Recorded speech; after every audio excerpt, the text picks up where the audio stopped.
नमस्कार साथियों, रीट लेवल 1 का रिजल्ट है वो जारी किया जा चुका है। अब सभी चयनित अभ्यर्थियों को हार्दिक शुभकामनाएं। अब देखिए, आपको लग रहा है कि अब हमें डॉक्यूमेंट्स जो है इकट्ठे करने शुरू कर देने चाहिए क्योंकि डॉक्यूमेंट्स वेरिफिकेशन होगा।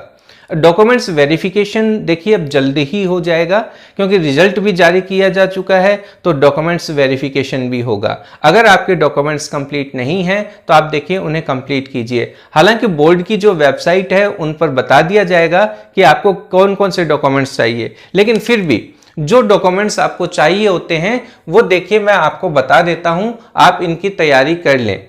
अब देखिए, सबसे पहले जरूरत है मूल आवेदन पत्र की। जब फॉर्म आपने फिलअप किया था, जो उसकी मेन कॉपी थी, ओरिजिनल कॉपी थी, वह आपको चाहिए। सबसे पहले उसकी आवश्यकता रहती है। फिर अगर अपन देखें तो फिर है आधार कार्ड की एक जेरोक्स कॉपी चाहिए।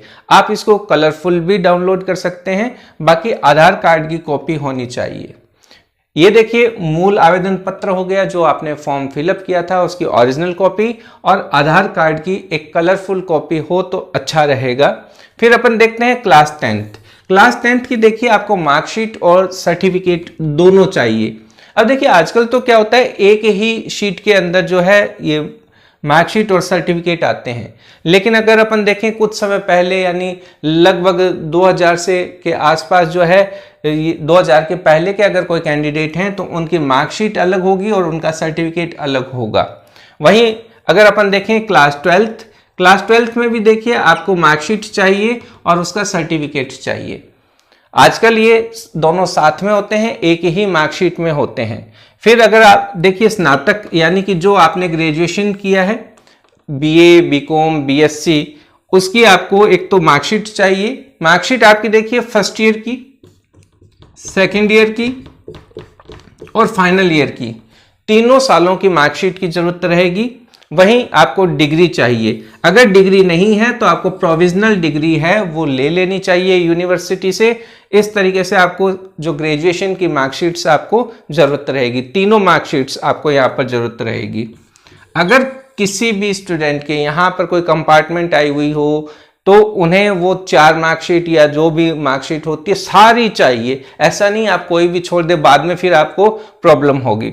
अगर आपने मेंशन किया है पोस्ट ग्रेजुएशन का, स्नातकोत्तर का, तो उसकी भी मार्कशीट आपको चाहिए और उसकी प्रोविजनल डिग्री भी आपको चाहिए। हालांकि हम यहाँ पर लेवल 1 की बात कर रहे हैं तो लगभग सेम डॉक्यूमेंट्स ही लेवल 2 में चाहिएंगे। तो यहाँ पर आप समझ सकते हो कि लेवल 1 और लेवल 2 में ये सेम डॉक्यूमेंट्स चाहिए। तो जहां पर जो जरूरत है वो आप देख सकते हैं। अगर स्नातकोत्तर इफ मेंशन्ड इन फॉर्म, आपने फॉर्म में मेंशन किया है तो फिर आपको जरूरत रहेगी।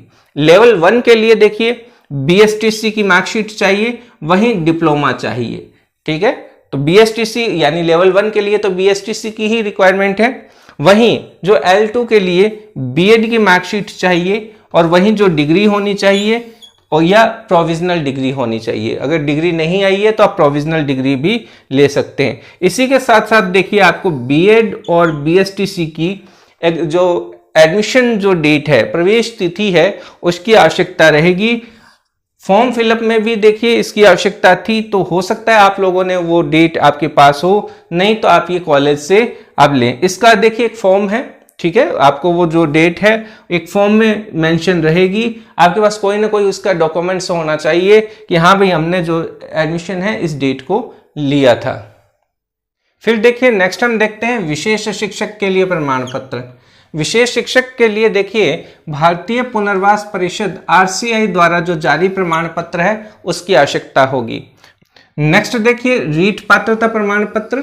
रीट पात्रता प्रमाण पत्र में देखिए ऐसा है कि आपको जो रीट की पात्रता आपने हासिल की है उसका सर्टिफिकेट आपके पास जो है वो आपको लगाना है। फिर मूल निवास प्रमाण पत्र आपको लगाना है। मूल निवास प्रमाण पत्र देखिए जो ऑनलाइन है वही वैलिड है। इसके बाद में जो आपका जाति प्रमाण पत्र, जो भी SC, ST, OBC, EWS जिस भी कैटेगरी में है, वहीं अगर अपन देखें OBC और EWS में देखिए जो भी आपकी वैलिड डेट है, जो भी आपकी क्राइटेरिया है डेट का, वो आप चेक कर लीजिए, उसके अकॉर्डिंग आपको लगाना है। जैसे अगर अपन देखें EWS का सर्टिफिकेट 1 साल के लिए मान्य होता है, फिर इसको जो है आप बढ़ा सकते हैं। फिर नेक्स्ट देखेंगे तो अंतिम रेगुलर कॉलेज से चरित्र प्रमाण पत्र।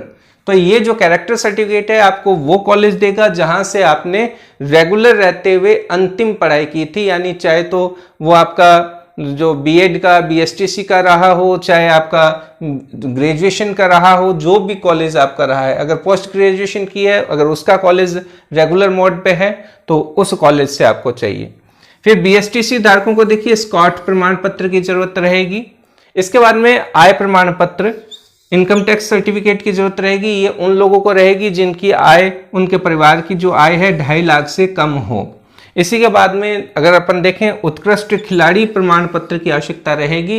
ये जो स्पोर्ट्स कोटे से जिनका चयन होगा, अब देखिए स्पोर्ट्स कोटे से जिनका चयन होगा इनको कोटा यूनिवर्सिटी के द्वारा जारी उत्कृष्ट खिलाड़ी प्रमाण पत्र की आवश्यकता रहेगी। फिर अपन देखते हैं शारीरिक विकलांगता प्रमाण पत्र, यानी जो फिजिकल हैंडीकैप्ड जो भी पर्सन है उनको इस सर्टिफिकेट की आवश्यकता रहेगी। नेक्स्ट अगर हम देखें तो देखिए मैरिज सर्टिफिकेट की आपको आवश्यकता रहेगी। तो जिन अभ्यर्थियों की शादी हो चुकी है उन्हें मैरिज सर्टिफिकेट लगाना होगा। वहीं जो कैंडिडेट यानी कि जो महिलाएं विधवा हो चुकी है उन्हें देखिए एक तो स्वयं का प्रमाण पत्र देना होगा कि हाँ इस तारीख को उनके पति की मृत्यु हो गई है, और इसी के साथ साथ उनके पति की जो मृत्यु का प्रमाण पत्र यानी डेथ सर्टिफिकेट वो भी लगाना होगा। वहीं अगर जो महिलाएं तलाकशुदा है उनको देखिए न्यायालय निर्णय लगाना होगा, यानी जो कोर्ट की डिक्री है, जो भी तलाकशुदा का जो एक सर्टिफिकेट है न्यायालय निर्णय की डिक्री आपको लगानी होगी। अगर आप यहाँ पे तलाक के लिए सिर्फ एप्लीकेबल है, तलाक नहीं हुआ है तो वो मान्य नहीं होगा। इसी के बाद में अपन देखते हैं एक्स सर्विसमैन, इसका भी प्रमाण पत्र आपको लगाना होगा। ये अभी तक अपन ने देखा कि जो प्रमाण पत्र हैं वो आपको चाहिए। इसी के साथ साथ अब अपन देखते हैं कि कुछ शपथ पत्र भी आपको चाहिए, वो कौन कौन से हैं। फिर हम देखते हैं आपको किन किन शपथ पत्र की जो है आवश्यकता रहेगी। देखिए सबसे पहले अगर अपन देखें तो आपको धूम्रपान नहीं करने के संबंध में जो है वो स्वघोषणा करनी होगी, यानी कि आप किसी भी प्रकार का कोई भी जो है जर्दा, तंबाकू, पान, पुड़िया और बीड़ी, सिगरेट, इस तरीके का कोई भी आप नशा नहीं करते हैं, इससे संबंधित आपको घोषणा करनी होगी।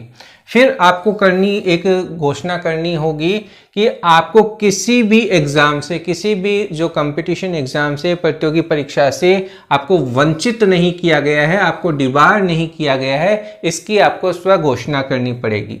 अगर जो कैंडिडेट जिनका विवाह नहीं हुआ है उन्हें घोषणा करनी पड़ेगी कि वो अविवाहित हैं, यानी अविवाहित संबंधित घोषणा उन्हें करनी पड़ेगी। इसके बाद में उन्हें ये एक विवाह के समय जो दहेज स्वीकार नहीं करने की घोषणा करनी होगी, और जिनका विवाह हो गया है उन्हें इससे संबंधित कि भाई उन्होंने किसी भी प्रकार का दहेज स्वीकार नहीं किया है, ये घोषणा करनी होगी। जिनका विवाह हो गया है उन्हें अपने संतान के संबंध में, यानी उनकी कितनी संतान है, इसकी भी घोषणा करनी पड़ेगी। इसका एक शपथ पत्र देना होगा।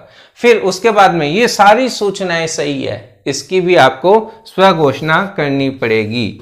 उसके बाद में एक आपको शपथ पत्र चाहिए, यानी कि निर्धारित प्रारूप में ये सारे शपथ पत्र हैं, इसकी घोषणा आपको करनी पड़ेगी। और उसके बाद में आपको एक घोषणा करनी पड़ेगी कि भाई आपके ऊपर किसी भी प्रकार का आपराधिक प्रकरण चालू नहीं है, आपके ऊपर कोई मुकदमा नहीं है, इसकी आपको स्व घोषणा करनी पड़ेगी। अगर चालू है तो आपको उस एफआईआर की स्व प्रमाणित प्रति आपको लगानी होगी। तो इस प्रकार से आपको ये शपथ पत्र चाहिए और जो डॉक्यूमेंट्स चाहिए इस पर अपन ने डिस्कशन किया।